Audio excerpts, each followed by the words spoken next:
So, dumating na yung mga parcel ko. So, yan. Sabay-sabay. Lagot na. Hello mga mamshi! Welcome to our mini vlog. So for today's video, tayo ay may lalakaring importante. Yes, nag-day off si Daddy Jomar para lang mapuntahan namin yon. At kapag okay na lahat, saka ko sa inyo sasabihin mga mamshi ha. Kaya stay tuned lang po kayo. So pumunta muna kami kay mami and then kumain na rin kami dyan sa labas sa karinderya. Kasi nga, anong oras na rin. And then umuwi na rin po kami. Dumaan lang sa SM. Wala nang ginawa, and then yan, pauwi na kami neto. Kasi nag-video ko ng ganap namin for today mga mamshi. Anong nangyari? Hindi ko alam. Nagkuhan siya, error, hindi siya nag-save. Kasi yung cellphone ni Daddy Jomar yung ginamit ko. Ewan ko kung bakit ganun nangyari. Eh di nawala din yung video, sayang. Binidyoan ko din pa man din yung pumunta kami kila mami. Tapos dito tayo sa video na to mga mamshi. Matagal na tong video na to. Ngayon ko lang idadagdag dahil ibubudol ko kayo. Charis. So mula nung nanganak ako, grabe na maglagas yung buhok ko mga mamshi. Hindi ko alam kung bakit. Ganun ata talaga kapag nanganak ka. So nakita ko to sa TikTok at syempre sa Shopee.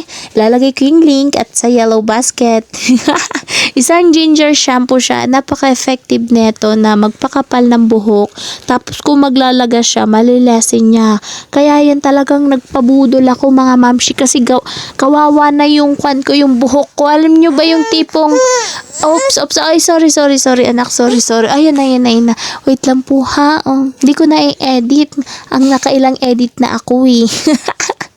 So yun, may kwan kasi, grabe siya maglagas kapag yung hahuwihin ko lang may nakukuha agad. Pero ito dahil may 1 week na rin akong nagamit nito. Maganda siya mga mamshi. Nalesen niya yung paglalagas ng buhok ko at ang bango-bango niya sa buhok. Ang lambot-lambot niya sa buhok. Yes, promise review. Legit review po yan. O, di ba? Magpabudol na kayo mga mamshi. Charis.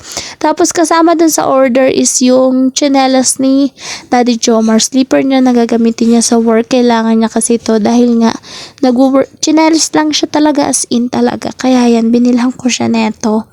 Tapos hindi ko na sinama sa video yung isang order ko. Malalaman niyo din yung sa susunod mga mamshi kapag talagang naayos na namin yon. Sayang din lang. Yun lang, basta yun mga mamshi, stay tuned lang po kayo. Sana wag niyo akong iwan hanggang dulo, o diba? So maganda tong slipper na to mga mamshi dahil direct na siya sa slipper. Hindi siya kagaya nung may parang botones. Yung ganun sa ilalim. Kasi kapag ganun, mabilis masira. Pero ito ang ganda-ganda niya. Tapos ang lambot-lambot niya sa pa. Kaya bibili ulit ako neto para naman sa akin. And then, yun lang for today's video mga mamshi. Salamat sa panonood. Patapos naman po nating video at pa-like, pa-share, and pa-follow. Bye-bye. See you sa next vlog.